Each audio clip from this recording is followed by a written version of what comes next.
Having said that, there's another issue that I have to deal with constantly as I'm doing end time studies, and this is this issue known as confirmation bias.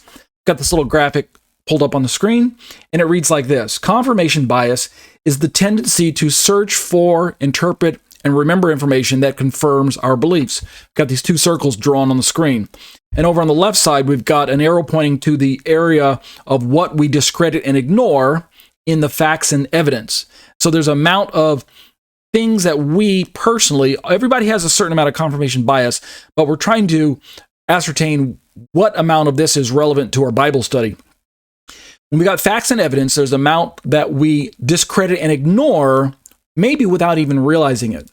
And there's a whole other circle called our beliefs, and we've got this little arrow on the far right that says what we want to be true, based on our own personal understanding, our personal experience, our own personal life lessons that we've learned through after coming to God, etc., things like that. But notice that little almond slice in the middle when the two circles overlap. Well, this is a classic Venn diagram. V like victory, E-N-N, Venn diagram. What we have in that almond slice right in the middle is what we look for and recall, and notice it is in contrast to the larger sections on either the left or the right.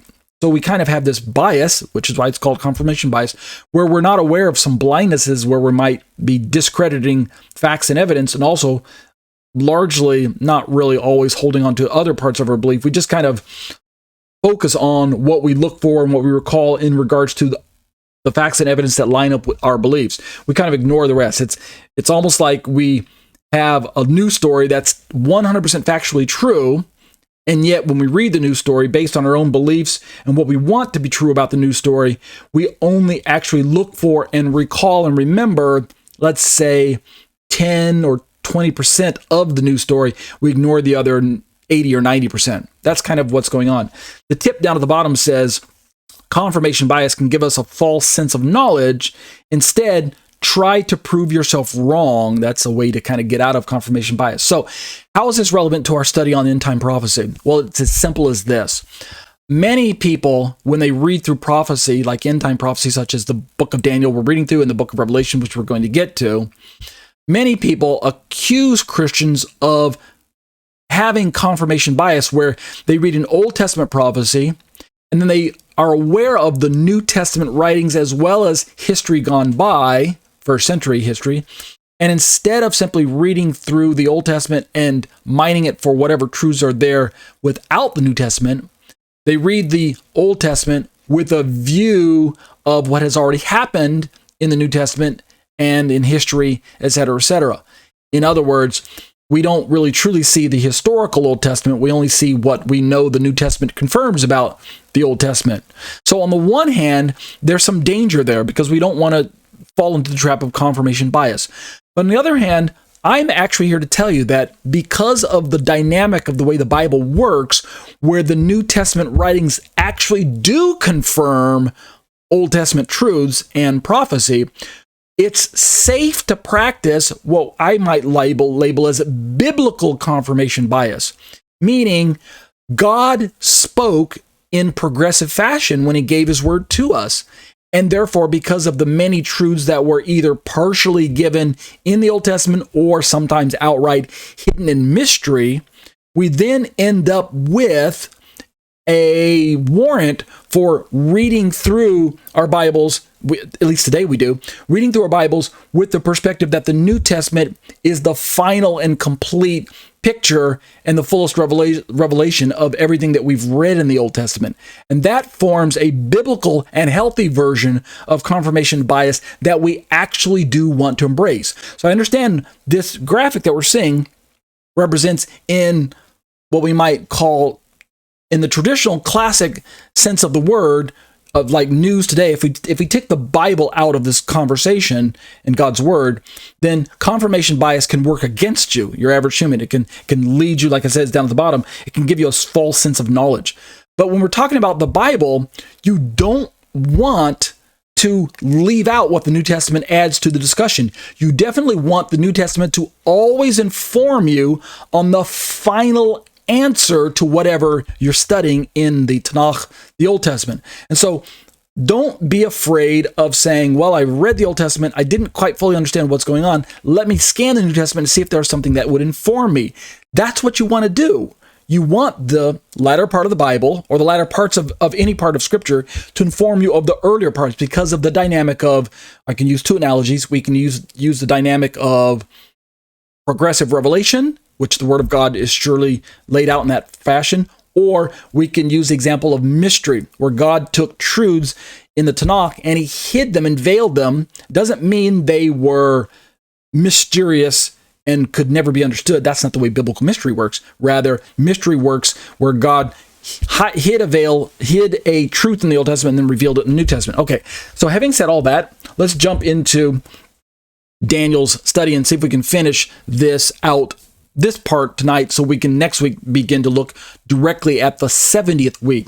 So in Daniel's 70 weeks, we already ascertained that the weeks are really given to us in the context of the Hebraic mindset of the Shemitah Sabbath year and the Yovel Jubilee 50 years. And we can see this relationship on this little chart here. Each week in Hebraic thinking, at least according to the context, is equal to 1 year in the Shemitah sabbatical years. And when we add 7 of those years up, we end up with a Shemitah, so that the 7th year ends up being a week of rest, a Sabbath year. This is given to us in Leviticus chapter 25, in case you want to go back and do your own homework, or just watch my last week's study, episode number 214. Nevertheless, when we take a Sabbath year of 1 year, and it's 360 days, not 365 days like we have today. A Hebrew year would have been 360. We take 7 of those and we designate those as 1 week. Well, then when we count 7 of them, then we end up with 7 years as a Shemitah year. And then when we count 7 times 7 of those, we end up with 49 years, which equals the 50th, the blueprint for the next year over being the Jubilee. See that little red square down in there at the bottom? The Yovel is the 50th year, which starts the counting over again.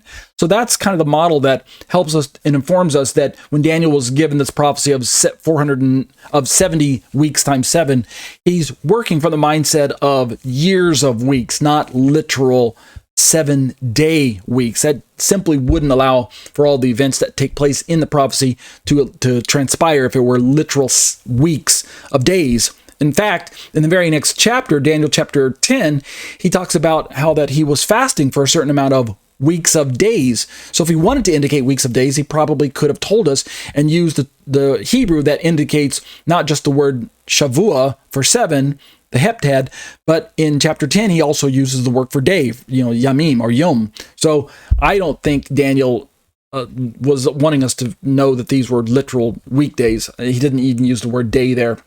He just uses the word 70 times 7s. Okay, let's look at this prophecy just again as an overview. A few charts that I've been working from. If we put the decree at 444 as the starting point, we can see that 3-section breakdown that I mentioned earlier. 7 weeks, and then 62 weeks, and then 1 week after this gap, which I believe is 100% accurate and necessary for our total understanding. There absolutely was the gap there. Also, we can notice from this particular chart that the Messiah shows up after the 483 years of 360 days, or after the 7 plus the 62, i.e. after the 69. Remember, the Jewish perspective is that this anointed one would show up only after the 7 weeks, which effectively makes it impossible for it to be Yeshua. Another chart here has a similar look as the one we just looked at in black and white, 70 weeks of Daniel, similar starting point, 445, 444, something like that. And then it's got the breakdown of the 7 times 7 plus the 62 times 7, followed by the church age gap. And then we bring back in the final 7 years.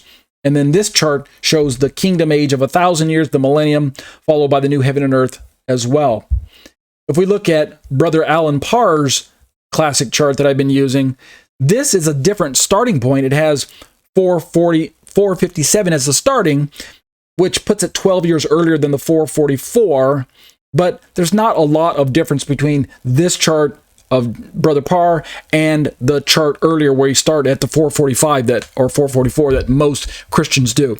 Personally, I think Brother Parr's chart is also accurate. In other words, I'm on board with either the 457 or the 444 because the difference is only 12 years as opposed to those who might start the counting much, much earlier. In fact, let's see, do I even have that other chart showed up?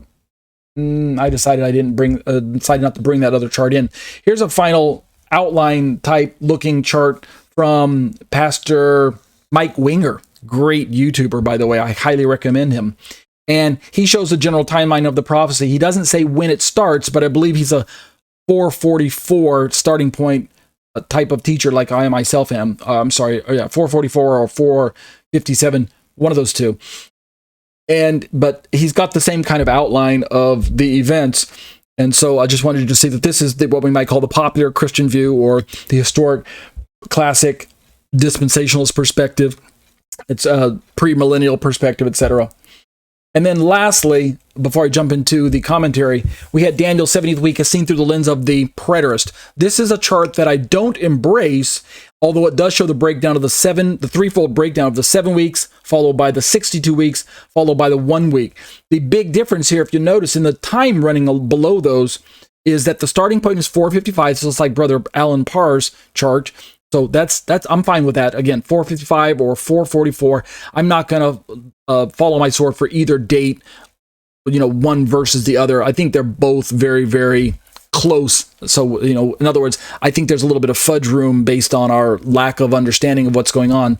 It could be this one, could be that one, but either one, I'm not going to split hairs and disfellowship over you if you hold to a 450, if you hold to the kind of the older, earlier date, and I hold to the one that's 12 years newer. So when we look at this chart, this is a preterist perspective, and if you look at the dates running along the bottom, you'll see that what they do is they do a few things. Number one, they take out the gap, and in so effectively doing, they smash everything by way of fulfillment into the first century, right? Messiah arrives, Messiah is cut off, and the end of the 70 weeks is around 36 AD. Again, I reject that view. However, I recognize that there's a partial fulfillment that preterism isn't calling partial. That's where I differ with them. They are calling it total fulfillment. Even partial preterism calls it complete fulfillment. But there's a near-far aspect or partial fulfillment that I would say a futurist would agree with, that some of what took place in Daniel's prophecy did take place in the first century. It's not all future. Part of it is history, and now part of it is still future. So let's jump into Pastor David Guzik's commentary. We left off last week with verse 25. Now, again, we're now already aware that based on which translation you read, you're either going to favor a preterist approach where everything's taking place in 70 AD, leading up to the destruction of Jerusalem in the 130s, right? The Jewish wars. Or you're going to take a perspective like I do, futurist or something like that, that allows for much of Daniel in other words, the 70th week, to still be in the future like I do. Of course, again, the historicists and the idealists, they take different perspectives where everything's kind of drawn out, strewn out along history in this kind of lesson fashion, ideally, blah, blah, blah. I'm not going to get into those particular details. Right now, for my study, I just want you to compare and contrast the preterist view versus the futurist view, because those are the two that have the most impact on your study if you take one view versus the other. In other words, they're two of the more prominent competing views. The historicist and the idealist view aren't as prominent, at least as I can tell. Let's read down through Daniel chapter, Daniel's commentary, or Pastor Guzik's commentary to the book of Daniel, to these particular 4 verses. We already looked at verse 24. Go back and listen to last week's recording and catch that. Let's pick up now the reading in verse 25. Point number 3, the course and dividing of the 70 weeks. So here's what we got. Know therefore and understand that from the going forth of the command to restore and rebuild and build Jerusalem unto Messiah the Prince, there shall be 7 weeks and 62 weeks, semicolon. The street shall be built again, and the wall even in troublesome times. So right away we see that Pastor Guzik is saying that he believes the classic traditional interpretation is that the 7 weeks and the 62 weeks should be seen as part of the sets of 3, right? 7, then 62, then 7. But the point that he's bringing up, or 49 and then 62 and then 7 as far as years, but the point that he's recognizing is that the Messiah, the Prince's arrival on the scene is after the 7 and 62. In other words, it's after the total 69 from the going forth of the decree, which allows for history to place this Messiah exactly where we see him show up. Again, the confirmation bias that I talked about earlier steps in and lets us know that history lines up with this prophecy. I know some people are going to complain and say, well, Daniel didn't know that Messiah was going to come exactly in the first century. Well, he may or may not have, depending on what the Spirit revealed to him. But what we do know for certain is that the Messiah did show up, and the New Testament records his arrival. And therefore, confirmation bias from both history as well as New Testament writings allows us to now go back and look at Daniel's prophecy and realize that, oh, this was talking about the Messiah. It fits together. So it seems like, again, I know the skeptics and the critics are going to say that we're reading this backwards. We should start with what Daniel thought, what the original Jews thought, and then see if the New Testament lines up with what they thought. And if it doesn't, then we're supposedly somehow to reject what history in the New Testament teaches us. That's the skeptic's perspective. We already know that that's the rabbinic model, right? Rabbinic Judaism, National Israel Today, reads Daniel, and then looks at history, rejects Jesus, and therefore looks at Daniel and says, aha, this is confirmation. The Messiah Prince who shows up isn't Jesus because he showed up too early. They have the punctuation gives it away from their perspective. And this shows that their bias is locked into the understanding that discounts the historical findings of Jesus showing up, as well as the apostolic scriptures confirming what history already revealed to us. So we don't want to go in that direction because that represents blindness. Likewise, Christian skeptics today and secular skeptics who read through the Bible and say, well, the original Hebrews wouldn't have believed that Jesus was the one showing up on the scene, nor would they have understood that this time frame was broken up the way that we do in our modern versions with the commas and the colons and semicolons. They say, well, again, there's no way that this must be Jesus. It doesn't have to be Jesus. I reject that perspective again because history, as well as the apostolic scriptures, which of course is the final authority, apostolic scriptures, the New Testament itself, that's the final authority, but history also agrees with the New Testament in this case.